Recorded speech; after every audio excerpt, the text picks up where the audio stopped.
Growing fallout from the presidential debate, the Biden campaign pushing ahead after the debate many in the president's party labeled disastrous. Hurricane Beryl slamming into the Caribbean right now. Why this unprecedented storm is so rare and what it means for the U.S. Ginger is tracking the latest, along with the severe weather threats this holiday week. The Justice Department set to offer Boeing a plea deal related to 2 crashes of its 737 MAX jets that killed hundreds of people. And the headline overnight that Boeing is set to buy Spirit Aero Systems. Deadly police shooting, the new body camera footage after a 13-year-old boy was fatally shot by police. Pierre Thomas with the latest on the investigation this morning. Curveball. What the judge in the Karen Reed murder trial told jurors after they said they couldn't reach a verdict. High five heist? The brazen jewelry robbery straight out of a Hollywood movie. Ooh, it's a busy day. It sure is. You know, we're watching Hurricane Beryl. It's an extremely rare major storm hitting the Caribbean right now. This is the earliest we've ever seen such a powerful storm. Ginger is tracking that along with the severe weather threats this holiday week here at home and what it means for travel heading into the 4th of July weekend. It's going to be a busy week. Now to the latest fallout from President Biden's performance in last week's debate. Over the weekend, Biden's team scrambled to contain the damage. Some Democrats are calling for the president to step aside as a candidate. Rachel Scott is tracking it all. Good morning, Rachel. Hey, George, good morning to you. Look, there is no way around this. It has been a rough 72 hours for President Biden after that debate. His campaign is eager to turn the page, making calls to donors and Democrats, but the questions about his age and mental fitness have not gone away. This morning, the Biden campaign is scrambling to dismiss doubts about the 81-year-old president, pushing ahead with his re-election campaign after the debate that many Democrats have labeled disastrous. With the COVID, with dealing with everything we have to do with, look, if we finally beat Medicare. Biden's campaign team making it clear that the president will not step aside, telling allies in a memo obtained by ABC News that Biden got off to a slow start, but then drew a sharp contrast with Trump on the issues that matter most to voters, and arguing to supporters that if Biden were to drop out now, it would lead to weeks of chaos, internal food fighting, and a highway to losing to Donald Trump. Some of Biden's top allies insisting one bad night will not derail his campaign. Let us not make a judgment about a presidency on one debate. Let's talk about what it means to people in their lives. He knows, as the American people do, that when you get knocked down, you get back up and you fight harder. That's what he's planning to do. But Democratic Congressman Jamie Raskin admitting there are honest and serious conversations happening within the party. There was a big problem with Joe Biden's debate performance. There are very honest and serious and rigorous conversations taking place at every level of our party. The president heading to Camp David for the weekend as the New York Times editorial board called for him to step aside, insisting continuing his campaign would be a reckless gamble given the significant threat Trump poses, adding, the greatest public service Mr. Biden can now perform is to announce that he will not continue to run for re-election. But Biden himself has made it clear he's not going anywhere. I don't walk as easy as I used to. I don't speak as smoothly as I used to. I don't debate as well as I used to. But I know what I do know. I know how to tell the truth.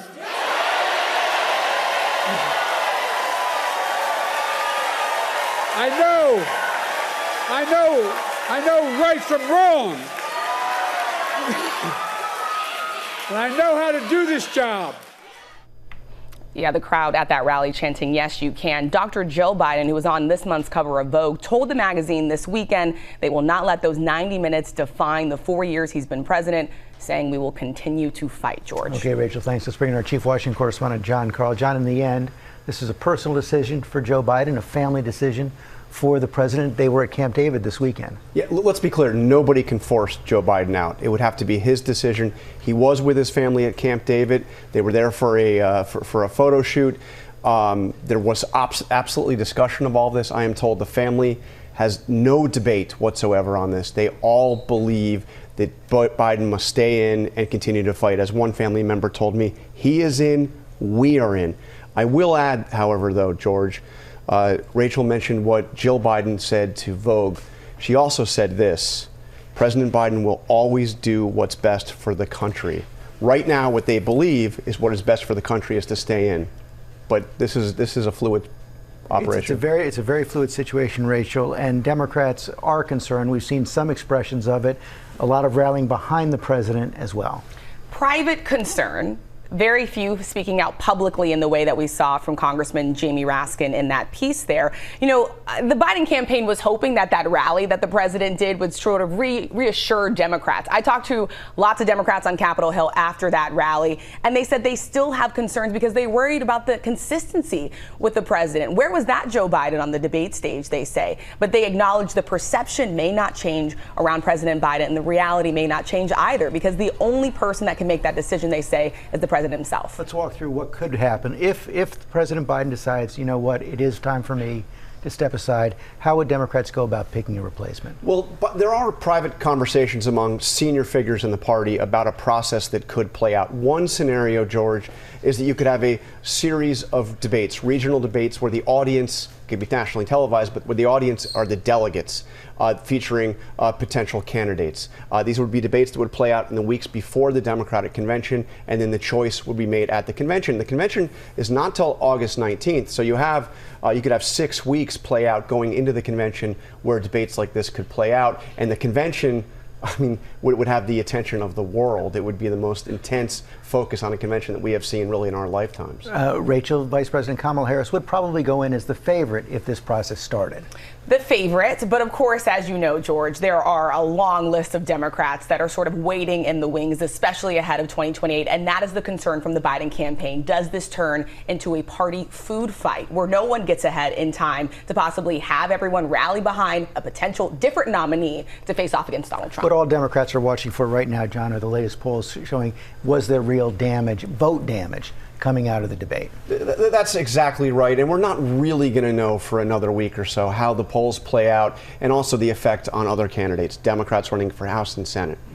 Thank you both very much. Let's go to Rebecca. All right. Thank you, George. We turn now to former Trump advisor Steve Bannon, set to report to federal prison this morning to serve a sentence for contempt of Congress.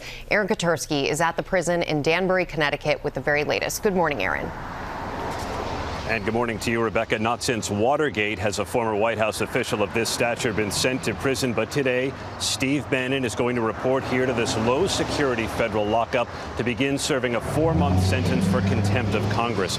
The vocal ally of former President Trump defied a subpoena from the January 6th Commission for testimony and records. And he told our John Carl on ABC's This Week on Sunday that he had no regrets and that he considers himself a political prisoner despite his conviction in federal court and the failure of multiple appeals, including one on Friday when the U.S. Supreme Court declined to intervene.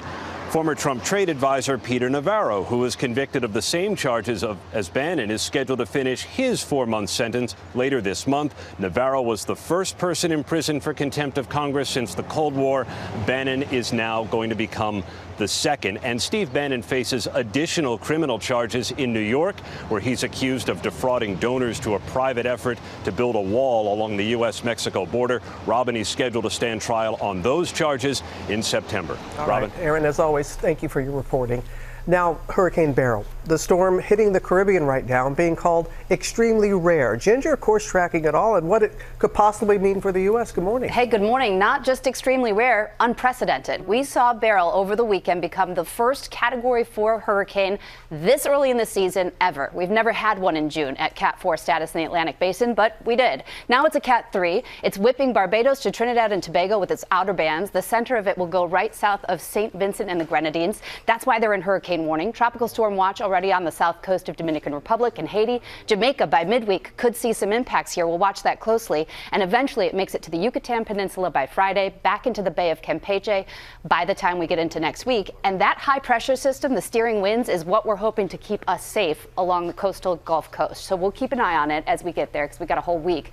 New Bedford, Massachusetts, though, just showing you some of the nearly 200 severe storm reports. You had all of that damaging wind. Today, Charleston, Savannah, Georgia, area could see 2 to 4 inches of rain, upwards of 6. So very big start to the week. That high that's keeping Beryl south, it's also making New Orleans feel like it's almost 118 degrees. Yeah, so my family's I'll get into there. the heat. Yeah, my family's there. They've been telling me about melting. that. Yes, that's right. All right, Ginger. And as you know, the severe weather threats at home this week could impact holiday travel ahead of the July 4th weekend. Trevor Ault is at Newark Airport with the latest for us. Good morning to you, Trevor.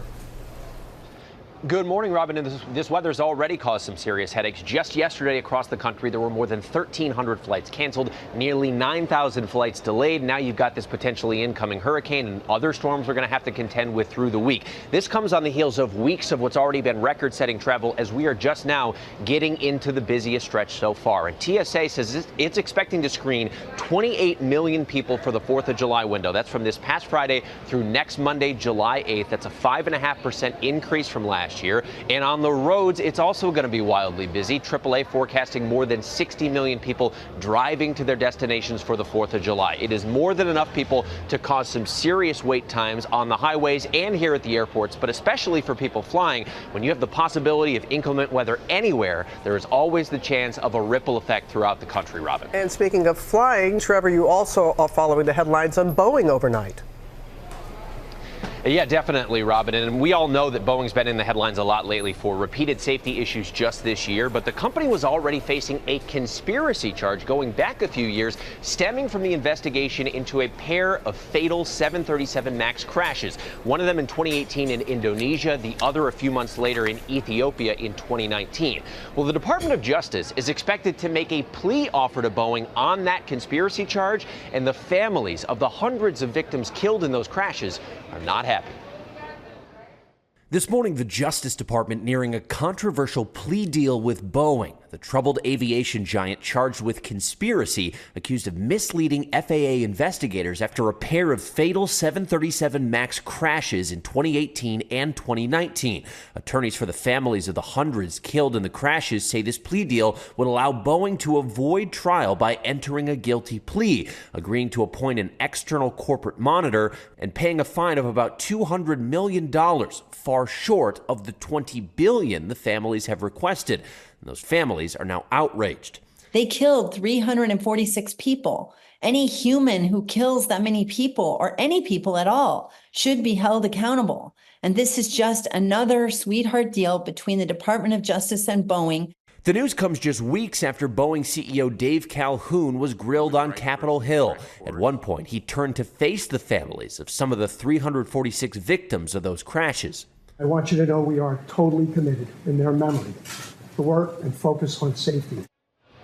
Now, neither the DOJ nor Boeing has commented on this possible plea offer, but Boeing overnight did make an announcement that it's going to be acquiring Spirit Aerosystems. That's a manufacturer. It's a Boeing supplier that has also faced criticism for its safety, particularly related to that air plug that blew off an Alaska Airlines flight midair. Boeing says acquiring Spirit Aerosystems will help them shore up their safety and their quality control. Robin? All right. As always, Trevor, thank you.